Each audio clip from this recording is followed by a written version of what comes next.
but obviously if I am elected, I'll have to give up at least a lot of pieces of that. Okay, great. That would be fine. Make sure you get something to eat. Get back to your conversations.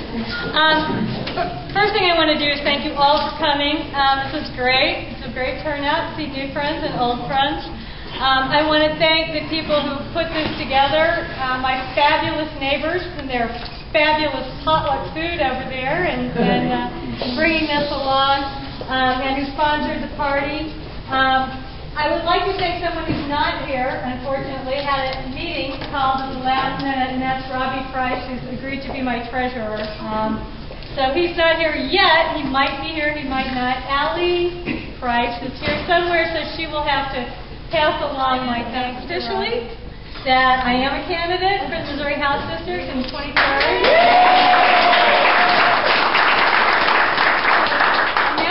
Check that official announcement thing off my list. And what you all ask me, you all have in common one thing. You always say, why are you doing this? So I want to give you a little bit of why I'm doing it. I think that the people who live in the 23rd District deserve a strong voice in Jefferson City. I've been a child advocate for 10 years. I've worked with the legislators. I've worked with the State Department. And I have a really good handle on policy and process and how things work in Jeff City, or not sometimes. And I know that, like many of you, we've seen what the term limit thing did to our legislature, both in terms of how people work together and getting things done. And I just don't think it has ever been more important that there be somebody in Jeff City with experience, especially as we have these seats open up every 8 years or so. And I have that experience. Petty bickering get in the way of making progress for people in this state. And again, I think it's never been more important for you to have somebody in the House that can get some results.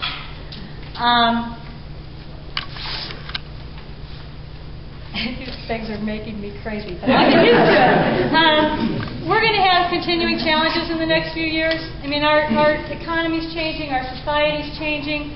And our elected officials, I think, have to do two things. They have to aim high in terms of what our expectations are, what we can do for citizens, and also stand firm when compromise isn't possible.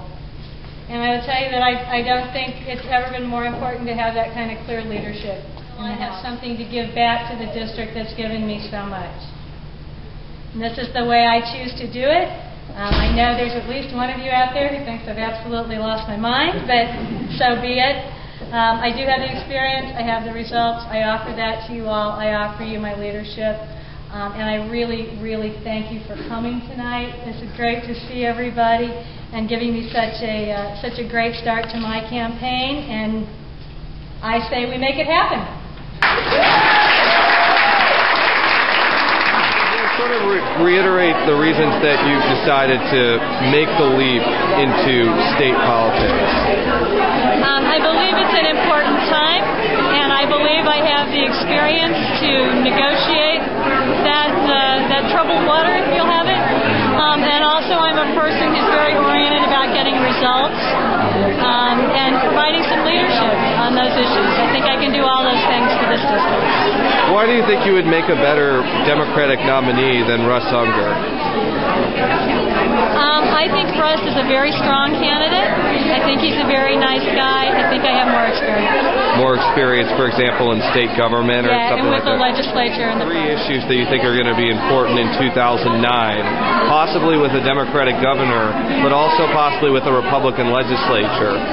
What would they be? I think health care will still be an issue in 2009. I don't think we've gotten over that. I think education will always be an issue, and I mean from beginning to end. And I hope to see some discussion in 2009 about the term limits as well as some nonpartisan redistricting, which is going to happen in 2010, so we should get ready for that. Would you be in favor of repealing term limits?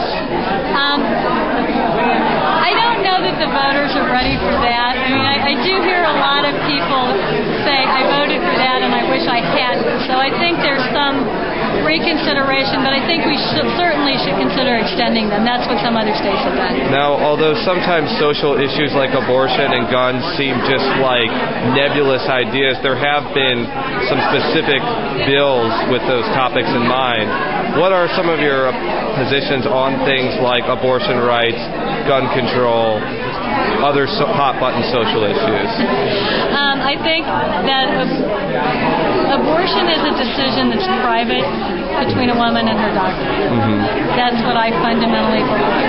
I do support efforts to reduce abortions, and let me say that I support effective ways of reducing that, which are not always the things that are running for a state house for the first time for you, as opposed to what you've done in the past? Well, I mean, I think many of the issues are the same, many of the players are the same, but obviously the tasks are very different. I mean, I have to figure out where to buy yard signs, and I'm actually really looking forward to knocking on everybody's door, but I know that's a really hard job, especially in August.